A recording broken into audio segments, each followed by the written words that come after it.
Good afternoon. Welcome to GrainTV. My name is Cody Bills. This is Logan Burgess. Today is Monday, October 28th, and we had some hard selling in the grain markets today. Let's turn right over to the Fire Tip trading platform and see where we closed off the day. Corn for December down 9 1/4 cents. Beans for November trading down 28 3/4. Wheat in Chicago down 9 3/4, and Kansas City wheat trading off 8 1/4 cents.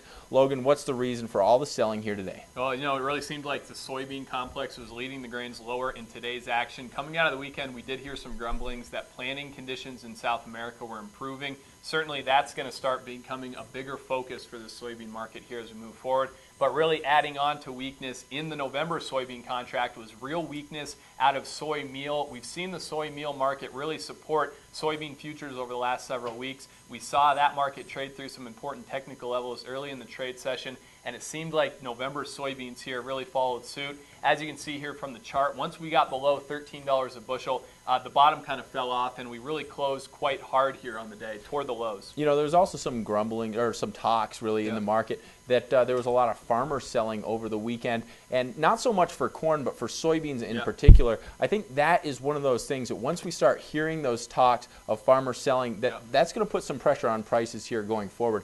What do you think? I mean, we had some hard selling today. Do you think this sell-off is going to continue in the overnight session? You know, I wouldn't be surprised if we did see a little bit of continued weakness to start off the overnight session. After the trade day was ended today, we did get the USDA crop progress and condition report. Take a look here at this slide. You can see that there was exceptional progress made on corn harvested acreage just over the last week here, up to 59%. That's one of the largest week-over-week improvements that's ever been seen for this corn crop. So that should weigh on things a little bit. Soybeans more in line with trade expectations, 77% now harvested. We're no longer getting a good to excellent rating for soybeans, but corn did improve a bit here on the week, 62%. So, to answer your question, Cody, certainly it seems like the fundamentals that we got after the market was closed would continue to weigh on things, kind of just adding to some of that bearish technical sentiment that we saw toward the end of the market day. For traders out there, as we move forward in the week, I think one of the big events is going to be Thursday for the export sales report.